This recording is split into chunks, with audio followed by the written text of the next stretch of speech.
Je vous ai parlé de profil. Regardez bien le profil. Le félin. Non, vous voyez pas? Ouais, le museau, regardez, ça fait comme si on avait une piste de ski bien droite comme ça, ici. C'est comme ça que vous pouvez voir que c'est un Norvégien. Le Maine-Coon, vous aurez plus un carré qui se trouve au niveau du museau. Et le Sibérien, la face est un peu plus écrasée, tout simplement. D'accord? C'est comme ça que moi j'arrive à les repérer, c'est en les regardant de face. Alors des fois de dos comme ça, ouais, de dos je ne peux pas vous dire si c'est un Maine-Coon ou si c'est un Norvégien. Hein, je ne suis pas spécialiste. Par contre, quand je me mets deux profils, je vois tout de suite au niveau du museau ici, cette piste de ski qui vient droite comme ça. Sinon, oui, effectivement, tout est fait ici pour le froid et le grand froid. Bien sûr, le poil nylon, un tout petit peu plus court ici au-dessus pour éviter que les poils puissent se prendre dans les branchages, les nœuds. Hein, dans la nature, les chats qui sont dans la nature, pour qu'ils se prennent dans les nœuds ou les branchages pour qu'ils évitent de rester coincés. Là, juste au-dessus, c'est un tout petit peu plus court. Sinon, beaucoup de poils ici, en dessous, pour protéger les parties sensibles, hein, le cou, évidemment, le ventre, l'estomac, les parties sexuelles. Un chat dans la nature, ça dort en rond. Ça dort jamais les quatre pattes en l'air. Jamais. Et bien la queue, elle vient refermer la bouche, protéger directement le masque. Et comme ça, le chat, il reste totalement dans sa chaleur. Ça, c'est ce qui est très bien. Deuxième chose, le pelage en lui-même. Le pelage pourrait être entièrement mouillé. Si vous mettez la main au centre, au niveau de la peau, le pelage restera sec.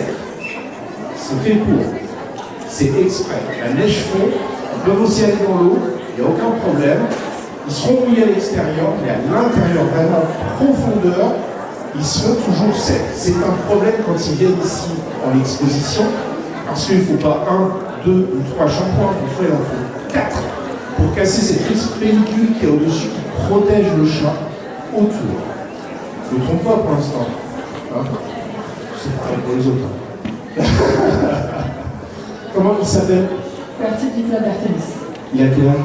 Il doit avoir 7 ans. 7 ans. Regardez ça, il est vraiment magnifique. On prend un tout jaunot encore. Il est vraiment très très joli. Et encore une fois, vous pouvez le reconnaître ici, à cette petite piste de ski que vous avez. Voilà. Évidemment, tout un tas de caractéristiques sur le chat. Et c'est comme ça qu'on peut le reconnaître. En tout cas, merci beaucoup. Vous pouvez l'applaudir bien fort. Au suivant. Oh.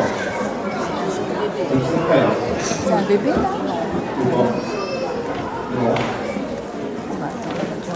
Voilà. Un ragdoll. Alors, ragdoll. Oui.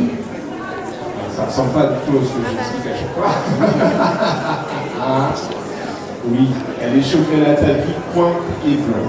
Alors, ici, on a ce masque-là que vous avez, que vous avez au milieu. Là, on voit bien ces pattes bien blanches. Ils sont ici. Voilà. Le chocolat, ici, on a une forme très claire. Alors, il est tout à fait possible qu'avec le chocolat, le corps ne se colore pas. Vous avez le lilas et le chocolat, normalement, ces deux couleurs. Et vous pouvez avoir un corps blanc et qui reste blanc à vie. Les autres couleurs, ça donne plus à ce que le corps se fonce. Ici, pour le chocolat, on va pouvoir peut-être garder la totalité, même si je l'ai déjà vu quelques chocolats qui se foncent un petit peu, mais c'est aussi de ces couleurs où on peut avoir du blanc vraiment sur le corps. Encore une fois, les yeux bleus, hein, regardez ça, cette magnifique couleur bleu clair, presque un lago, vous pouvez le voir ici. Vous pouvez presque vous noyer à l'intérieur quand vous les regardez dans les yeux.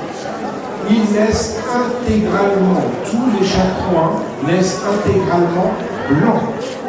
Ici, pour la couleur, je pense qu'on a dû mettre 3 semaines, moi peut-être, pour le savoir.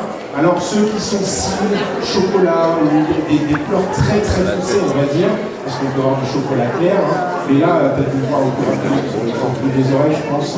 Mais ici, vous voyez, la couleur est très très claire sur le masque. Eh bien, il faut savoir que la couleur arrive par le bout du poil et se fonce au fur et à mesure. Donc, c'est des couleurs extrêmement claires ou pastel. Donc, peut attendre presque un mois et demi pour découvrir la couleur. Alors effectivement, nous, on fait une prise de sang, on fait un test génétique et on sait de quoi le chat est porteur comme couleur. Est-ce que c'est du crème, du cire, du silver et ainsi de suite. Donc on peut déjà imaginer la couleur. Et tant qu'elle n'apparaît pas, on ne peut pas en être sûr à 100%. Ça va être intéressant. Non. Un super chat, très très gentil, très affectueux. Donc voilà, allez-y discuter avec tous nos éleveurs et je vous garantis, vous n'en serez pas déçus. En tout cas, merci beaucoup. Et comment il ou elle s'appelle? Elle s'appelle Anna Orpelé-Sélixier, elle est née à la maison et elle a 7 mois. Et elle a 7 mois. 7 mois. Ouf. Ça peut te mettre quand elle va être totalement grande. Hein. En tout cas, merci beaucoup. Vous pouvez l'applaudir bien fort. On va faire une petite pause. Le prochain chat qui s'en va est un Maine Coon. J'ai rien dit, j'ai dit que c'est un Maine Coon, j'ai pas dit lequel. C'est un Maine Coon de 3 mois. Vous pouvez l'applaudir très très fort.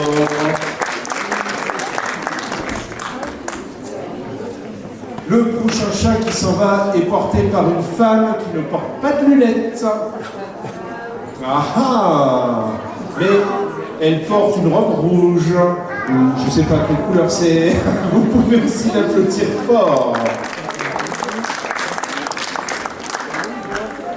Le prochain chat qui s'en va est porté par un homme qui a un chat tout blanc. Allez, vous pouvez l'applaudir très fort aussi. Le prochain chat qui s'en va est un chat français. Et voilà, au revoir Michel. Vous pouvez aussi l'applaudir très fort.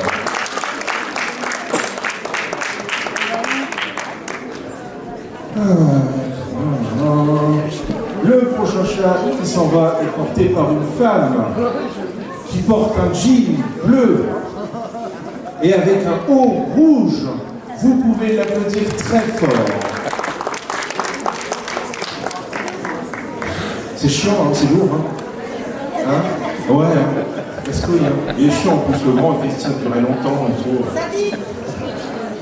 Le prochain chat qui s'en va est aussi un Maine Coon qui est porté par une femme. Désolé, vous pouvez l'applaudir très fort.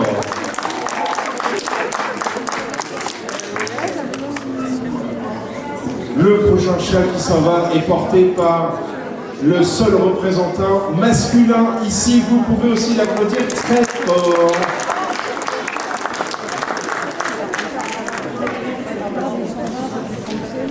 S'il te plaît, reviens. Là, allez, qui voterait pour notre Norvégien? Qui voterait pour le Munchkin? On va recommencer, c'est 50-50. Qui vote pour le Norvégien? Le Munchkin? Ah, ça reste 50-50, hein. C'est chaud, hein. C'est chaud. Hein. T'as la pression? Ouais. Pas longtemps, hein. T'as raison, pas longtemps. Notre Norvégien, félicitations, bravo.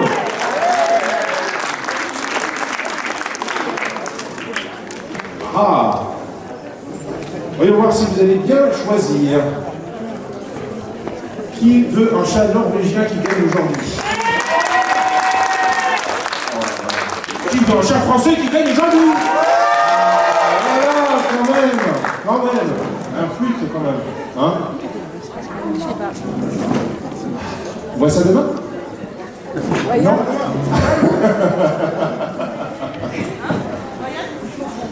C'était une belle bataille, je peux vous le garantir. Si je jouais à une voix près, 3 voix pour un, une voix pour l'autre, ce sera aujourd'hui le Chartreux. Félicitations au Chartreux. Bravo.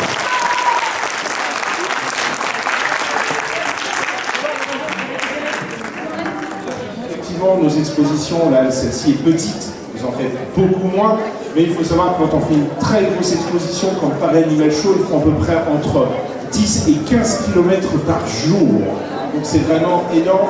On va dire qu'en moyenne, aujourd'hui, ils ont fait 8 km en moyenne chacun, et pour ceux qui ont participé hier. Donc je vous demande un tonnerre d'applaudissements pour nos assesseurs. Merci beaucoup pour eux. Et puis à la cheftaine qui les a tenus de main de maître.